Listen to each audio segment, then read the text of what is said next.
आता काय बाबा कर्माचंच नाही. आता तू चाललाय आज जालन्याला राहायला, 12 महिने झाले इथं ये. आता घरात जाऊ वाटायचं नाही काय नाही. तर नमस्कार मंडळी, मी वैभव साठी पाटील एक जालनाकर वैभव. रिसेंटली आपली 2 दिवस अगोदर 5,000 सबस्क्रायबर पूर्ण झाले आणि इंस्टाग्रामवरती 23,000 सबस्क्रायबर फॉलोअर्स आज पूर्ण होईल. आणि खूप दिवसापासून म्हणजे मला ऑलमोस्ट 1 वर्ष झालं गावाकडे मी, आणि मला खूप दिवसापासून जालन्याला जायचं होतं राहण्यासाठी. कारण मी अगोदर जालन्याला संभाजीनगरला राहत होतो आणि काही कारणामुळे गावाकडे आलो. आता मला परत खूप दिवसापासून जायचं होतं पण जाणं झालं नाही. तर आता आज फायनली ती वेळ आली की आता मी जात आहे जालन्याला घर सोडून. 5 वर्ष अगोदर 6 वर्ष अगोदर घर सोडलं होतं आणि परत 1-1.5 वर्ष अगोदर इथं आलो होतो, 1 वर्ष अगोदर. आणि आता परत एकदा जात आहे कारण आता फ्युचरचं बघणं लागेल, थोडंफार करिअरकडे लक्ष द्यायला लागेल. तर सांगायचा उद्देश हा आहे की 1 जानेवारीला मी ठरवलं होतं की 5,000 सबस्क्रायबर 5,000 फॉलोअर्स पूर्ण झाले पाहिजे. फॉलोअर्स तर पूर्ण झाले इंस्टाग्रामवरती, पण सबस्क्रायबर नव्हते झाले. 6-7 महिने झाले सबस्क्रायबर कंप्लीट नाही झाले. मग अचानक एक व्हिडिओ आपला 5 ते 6 मिलियन गेला आणि त्यांनी सबस्क्रायबर मिळवून दिले. तर असं तुम्ही जर कंटिन्यू करत राहिले मेहनत वगैरे, मॅनिफेस्टिंग जर करत राहिले, तुमचं पूर्ण स्वप्न वगैरे पूर्ण होऊ शकते. आज मी जात आहे जालन्याला, तर आईला विचारू आपण की तिला कसं वाटत आहे, कारण 1 वर्ष मी गावाकडे राहिलेलो आहे. तर त्यांना पण हातात पायात त्यांच्यात होतो. तर आता त्यांना विचारतो, मी आईला विचारतो की कसं वाटत आहे. तर गावाकडे मला जवळपास 1-1.5 वर्ष झालं, 1 वर्ष झालं बहुतेक. तर खूप दिवसापासून जायचा प्लॅन करत होतो मी, आणि आज फायनली रूम पण भेटली मला, आणि म्हणजे आज जात आहे मी. तर आईला विचारतो आज की तिला कसं वाटत आहे, कारण मी 5-6 वर्ष अगोदर गेलो होतो घर सोडून म्हणजे शिक्षणासाठी गेलो होतो, आणि परत 1 वर्ष अगोदर इथं आलो. आता त्यांना सवय झाली, पहिली सवय मोडली होती, परत सवय त्यांना झाली, आता मी परत चाललो. तर तिला कसं वाटत आहे विचारतो, म्हणजे सांगतो आता. आता काय बाबा कर्माचंच नाही. आता तू चाललाय आज जालन्याला राहायला, 12 महिने झाले इथं ये. आता घरात जाऊ वाटायचं नाही काय नाही. आता एक रूम आहे माझी तिकडची, तर ती अशी बंदच राहते सहसा. बंद म्हणजे मी आलोपासून चालू झाली, आणि ती मी चालू केली माझ्यासाठी. 1 वर्ष राहिलो, आणि मी असं असतं माझं की काही काम नसलं मी घराच्या बाहेर जात नाही. म्हणजे फालतू वगैरे फिरत नाही दुसरीकडे. घर आपलं कामाशी काम, आणि ज्या दिवशी काम असतं तेव्हा बाहेर जातो, आणि ज्या दिवशी काम नसतं त्या दिवशी घरीच राहतो, बाहेर कुठे जात नाही. तर तू चालला त्या कामासाठी, आपण कशाला आडायचं आता.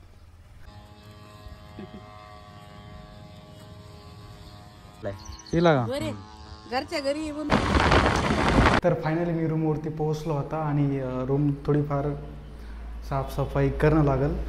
जस्ट पोहोचलो आणि पूर्ण सामान वगैरे आहे टाकलेलं. मी पोहोचलो, चेंज वगैरे केलं. मला जेव्हा तुम्ही पहिला पार्ट बघितला असता, सुरुवातीचा व्हिडिओ रेकॉर्ड म्हणजे व्हिडिओ स्टार्टिंगच्या सुरुवातीचा पार्ट पाहिला असेल, तो मी 2 दिवस अगोदर रेकॉर्ड केला होता, आणि काही कारणामुळे ते येणं झालं नाही. आणि जी एक्साइटमेंट होती माझी, किंवा आई जी इमोशनल झाली होती ते सगळं वाया गेलं. मला वाटलं की जाताना एक चांगला व्हिडिओ काढावं, ते व्हिडिओ काढणं काही झालं नाही. 2 दिवस मग घरीच राहिलो. आता बळजबरी आईच म्हणते की जातो. मग आता मी कसं तरी अरेंजमेंट केलं आणि आलो.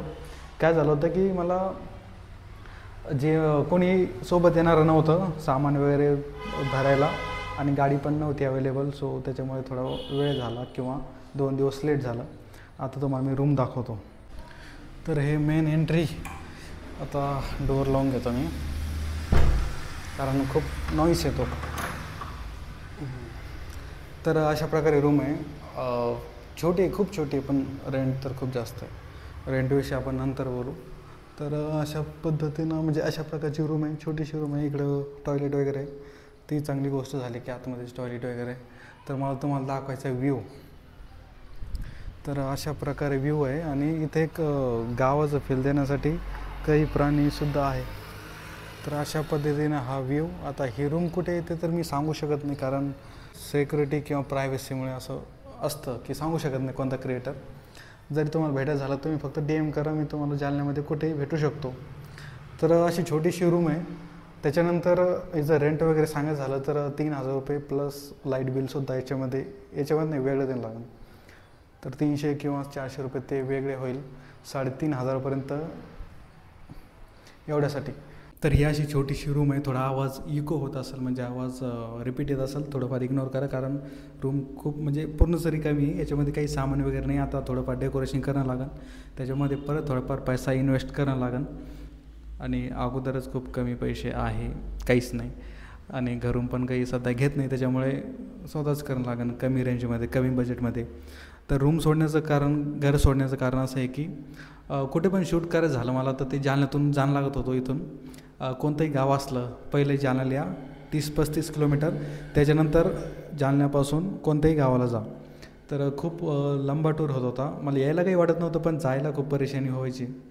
सो त्याच्यामुळे असा विचार केला की आता मी जालन्याला शिफ्ट व्हायला पाहिजे. याच्या अगोदर गावात मी 5-6 महिने होतो. त्याच्या अगोदर संभाजीनगरला होतो, तिकडे होतो. त्याच्यानंतर तिकडचं पूर्ण शिक्षण वगैरे झालं. त्याच्यानंतर गावाकडे गेलो, काही महिने तिथे राहिलो. आपलं चालू झालं परत ब्लॉगिंग वगैरे. आणि एक परेशानी अशी व्हायली होती की ब्लॉगिंग करायला खूप फिरणं लागतं आणि गावाकडून ते पॉसिबल नाही. त्याच्यामुळे इथे येण्याचा प्लॅन केला. झाले 3 महिन्यापासून रूम बघत होतो, मला काही मनासारखी भेटत नव्हती. सो आता फायनली भेटली रूम. व्ह्यू पण चांगला आहे, शांत वातावरण आहे, आवाज वगैरे येत नाही, आणि याच्या मागे पण थोडंफार स्पेस आहे. सो माझ्यासाठी तर परफेक्ट आहे. आणि टॉयलेट पण आतमध्येच आहे. रेंटचा विषय झाला की 3,500 रुपयेपर्यंत जाईल रेंट. तर मला थोडंफार प्रमोशन जे करतो आहे मी महिन्यामध्ये ते थोडे वाढवून लागेल, त्याच्यामध्ये पण होऊन जाईल. तुमचा सपोर्ट असेल तर आपण यूट्यूबची पण इन्कम लवकरच आपल्याला येऊ शकते. तुम्ही जर आपलं चॅनल वगैरे सबस्क्राईब केलं, आपले व्हिडिओ वगैरे पाहिले. आणि अजून एक इम्पॉर्टंट माहिती द्यायची मला की एक कोर्सबद्दल मी विचार करत आहे तयार करायचा. की खूप सारे क्रिएटर असे असतात की त्यांना जे स्टार्टिंगचे क्रिएटर नवीन येतात किंवा त्यांना पॅशनेट असतं ते की मला व्हिडिओ करायचे, हे करायचं ते करायचं, पण त्यांना योग्य मार्गदर्शन भेटत नाही. त्या पद्धतीनं मी असं प्लॅन करत आहे की एक असा कोर्स डिझाईन करतो मी, कोर्स वगैरे, ज्याच्यामध्ये तुम्हाला पब्लिक स्पीकिंग किंवा कॅमेरासमोर कसं बोलायचं किंवा कोणत्या टाईपचे व्हिडिओ करायचे जे लोकांना आवडेल, ज्याच्यामधून तुम्हाला फॉलोअर्स वगैरे भेटेल. आणि फॉलोअर्स वगैरे बेस एक तयार झालं की त्याच्यापासून इन्कम पण तुमची जनरेट होऊ शकते. भरपूर लोकांना एक आवड असते, पण काही काय करायचं त्याच्यामध्ये ते कळत नाही, किंवा कोणत्या पद्धतीनं व्हिडिओ काढायचे ते पण कळत नाही. सो त्या पद्धतीनं पण आपण त्या क्लासमध्ये, आपण बॅचमध्ये चालू, म्हणजे मी सांगणार आहे तुम्हाला, त्या पद्धतीने तुम्ही जर केलं तर तुमचं पण चॅनल लवकरच ग्रो होईल. दुसरी गोष्ट म्हणजे खूप सारे लोक म्हणतील की तुझे आता फक्त 23-24-25 हजार फॉलोअर्स आहेत, तू काय आम्हाला ज्ञान देशील. तर मला जवळपास 8 वर्षाचं ज्ञान आहे, ज्ञानाचं भंडार आहे. पण ते एक तुम्हाला पण असं कोणी तुम्ही सपोज कोणत्याही रील स्टारला, कोणताही एखाद्या क्रिएटरला तुम्ही पर्सनली जाऊन विचारलं तर तो सांगत नाही सिक्रेट वगैरे. कारण प्रत्येक रील क्रिएटरला माहिती असतं की कोणत्या कसं शूट केल्यावर कसे व्हायरल होतात रील. सो त्या पद्धतीने तुम्हाला कोणीच ज्ञान वगैरे देणार नाही. आणि तुम्ही विचारून पण बघा, आणि तुम्ही ज्याला विचारता त्यांना अगोदरच म्हणजे ते नॉलेज नसतं त्याविषयी. तर मग असा कोर्स डिझाईन करू ज्याच्यामध्ये तुम्हाला प्रत्येक तुमचे जे प्रश्न असेल त्याचं उत्तर तुम्हाला भेटेल. आणि त्याची प्राईज अशी सध्या तर फिक्स नाही, पण मला असं वाटतं की कारण तुमचं पण त्याच्यामध्ये अफोर्डेबल वाटलं पाहिजे तुम्हाला, पण त्याच्यामध्ये तुमचा पण फायदा झाला पाहिजे आणि मला पण थोडंफार सपोर्ट मिळेल बाकी जो माझा मंथली खर्च असतो. तर पहिला प्रश्न असा आहे की त्याच्यामध्ये माझं बजेट असं मला वाटतं की एवढी फीस ठेवा, ती म्हणजे 1499 रुपये. तुमचं काय मत याच्यावरती नक्की सांगा. रूम कशी वाटली ते सांगा, आणि इथून पुढे आपले रेग्युलर व्हिडिओ येईल. आणि तुम्हाला आता रूमचे बॅक साईड दाखवतो ज्याच्यामध्ये खूप सारा स्पेस आहे. चला, तर ही आपली रूम आणि हा एवढा स्पेस आहे बॅक साईडला. वातावरण पण एकदम शांत आहे आणि मला जशी पाहिजे होती त्या पद्धतीनं आहे रूम. इथं फ्लावर्स वगैरे छोटे छोटे प्लांट लावलेले. आणि दुसरी गोष्ट म्हणजे आतापर्यंत सगळे मंदिरच दाखवलं मी ब्लॉगमध्ये, आणि माझ्या साईटला पण मंदिरच आहे एक. तर कोणतं मंदिर आहे अजून मला माहिती नाही, बहुतेक कोणत्या तरी देवीचं आहे, ते पण तुम्हाला लवकरच दाखवतो मी.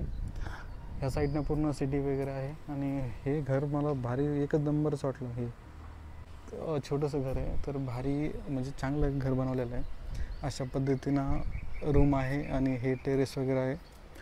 सो आता तुमच्या सपोर्टची गरज आहे, कारण आता मी आलेलो रिस्क घेऊन आलेलो आहे जालन्याला, आणि व्हिडिओ वगैरे आता शूट करू आपण. तुमचा सपोर्ट जर मिळाला तर यूट्यूबचं पण आपल्याला लवकरच चालू होईल. इंस्टाग्रामवरती चालू आहे, पण प्रमोशन जास्त करत नाही कारण व्ह्यूज डाऊन होते. सो ते पण करू, हे पण करू, खूप साऱ्या गोष्टी करायचे. तुमचा सपोर्ट जर मिळाला आणि तर आपण खूप साऱ्या गोष्टी अचीव करू. जाता जाता एक सांगायचं आहे की तुम्हाला कोणतीही गोष्ट करायची असेल तर बिनलाजेपणा दाखवा त्याच्यामध्ये. म्हणजे असं पण नका की लोक तुम्हाला नाव ठेवेल, फक्त असं एक लोकांचा विचार करू नका ती गोष्ट करा. तुम्हाला जर अजून पण डिटेलमध्ये कोर्सबद्दल माहिती पाहिजे असेल तर मला DM करा, एकदा DM वगैरे कमेंट वगैरे करा, मी तुम्हाला नंबर वगैरे देईल व्हॉट्सअपचा. सो आपण तिथे बोलू शकतो. भेटूया पुढच्या ब्लॉगमध्ये.